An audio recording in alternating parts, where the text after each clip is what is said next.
Hello, welcome back to the channel. It's Natalie. I am playing with the Vintage Scrolls die today. This one is going to be a very simple little card. It's going to take a little bit of fiddling around with inks and feathers and that sort of thing, but I think it came out really nicely. So I've picked some cardstock. We're going to keep it pretty much monochromatic. We're going to have a little bit of dark and that's about it. This is the VersaFine Fallen Leaves ink, and I'm brought in a little bit of the walnut stain, and I'm just going to go over the edges. This is going to bring out some of the etching that we have, the emboss sort of elements that we have in the scrolls, and also in the feathers they have a little bit. So you can see here I'm concentrating my color for the time being at this bottom bit, not on the very bottom but after that embossed line and across the top, and I'm going to rough it up. I'm not worried about any creases in cardstock. I'm not going so far as to rip the cardstock and do it that way, but we're just going to mess it up. Just mess it up a little bit. I do cut 9 in total of my feathers. Now I'm going to color one of them for you here on screen, but I'm going to leave the other ones and do them off screen because I'm just going to do them exactly the same. This panel that's going to be on the bottom on my scroll, on the main scroll I did above that line. This one I'm going to work on the bottom. So I've put 2 layers of foam in the center there, as you can see, and 1 layer, and it's a very thin depth. It's not a very deep foam that I use, but I have 1 down the very bottom, 1 layer, and 2 up through the center here. And I'm going to place all my feathers and just position them where I want.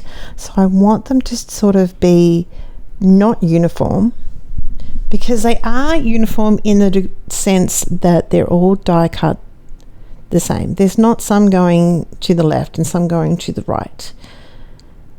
So this way I'm going to have some falling with the stem, or no, it's not a stem, I don't know what it is. What's the part that actually goes into the bird? I don't know, but the bottom of the feather is going to be rotated around, so it gives the impression of it falling down. I do not have any rhyme or reason why I chose to do this card this way. It just kept on coming into my head of this is what I wanted to do, and so I did it, basically. Adhering all my feathers down now, so you can sort of see some of them might be a little bit darker, but they're all colored the same way. They all have up the stem and a little bit off to the left of the feather, but some are going to be a little bit darker. This one here is a little bit lighter. I am going to trim around the edges to make it a little bit easier for myself and for you as well. If you recreate this, I'm avoiding the little triangular pieces that like along the side here. So I'm just trying to make sure my feathers don't cross over that, and I'm going to use a tiny bit of my other pieces that I've cut off, like this piece here. We're going to glue them down, and that's going to fill up a couple of little holes without actually die cutting a whole bunch more feathers. You don't need too many more. It did not take me very long to die cut these out, even with the bigger Big Shop machine. If you had the Sidekick, which I do, but it's in a carry-on to take me. It's not a carry-on as in the plane, but I'm going away to a crafting retreat, and it lives in that. It's like a makeup container, a makeup trolley thing. Using a little bit of walnut stain, I just needed a little bit extra on my brush just to finish off those edges because they were quite light where I added the feathers that I trimmed off. With the die that cuts out these center circles, you get 2 smaller ones and 2 bigger ones. If you place them on the wrong, like the 2 bigger ones, you can see. So just get an idea. So the one that's on the bottom here, on this single panel here, is actually bigger than the top. So it's easy to work out which piece goes to where. I've raised it up again with a little bit of foam.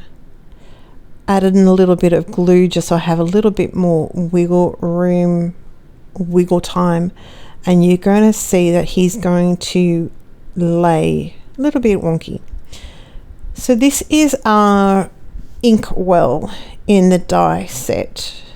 I'm just going to adhere a little piece of black cardstock at the top, and that's it. So it may take a little bit of playing around to get all the ink onto the feathers, but it was really, really quick. And so I think it's a really nice masculine card, because we do a lot of girly cards for Valentine's Day. We could give the guys a card too. It's all good. Next, I'm just going to adhere them down. So I've got my foam backing off. I'm going to layer a bit of glue in the top. Well, it's actually the bottom, and in the center. So these are going to lay flat. So it's going to give it a little bit more dimensioned without just being one, even with foam, it gives it a lot more dimension, but it's not, let's say, a multi-level. A little bit of Wink Stella on my feathers because I felt like they needed a bit of sparkle, because we're talking about the wizard world. These are a little clear confetti, so they don't have the hole. I'm just going to put them around, and it's going to finish off my design and just connect everything. Glue that down, and that's going to be my card.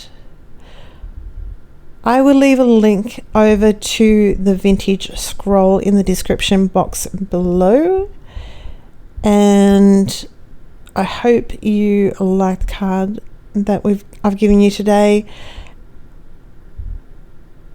and hit the subscribe button, hit the like button, and I will talk to you very soon. I hope you have a great day. Take care, and I'll talk to you next time. Bye bye.